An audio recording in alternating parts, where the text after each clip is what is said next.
ওই কপাল দিয়া বান্দা আমার কুদরতি কদমে সাজদা দিবে। এই কপালটার এত দাম, এই কপাল কুন ফায়াকুন বললে হয় না, এই কপাল ফেরেশতাদের হাতে বানাইলেও হয় না, আমি আল্লাহ নিজের হাতে বানাইছি।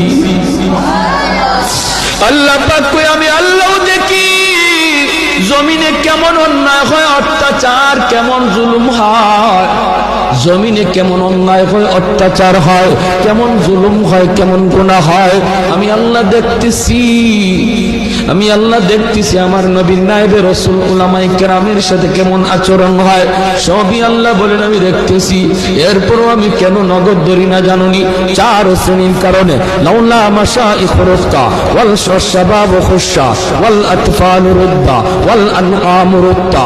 আল্লাহ বলেন এক নম্বর হলো ওই বৃদ্ধ মানুষগুলি, এখনো জমিনে এমন কিছু সাদা দাড়ি সাদা চুল আমার কিছু বৃদ্ধ বান্দা বান্দি আছে রে, কোমর বাঁকা হইতে পারে না, করতে পারে না, কষ্ট হয়, হাঁটুতে ব্যথা, কোমরে ব্যথা, এরপরেও আমি আল্লাহর কুদরতি কদমে সাজদা দেয়, কষ্ট হয়, এরপরেও আমার কদমে সাজদা দেয়। এই সাজদার দিকে তাকাইলে জমিনের প্রতি মায়া লেগে যায়।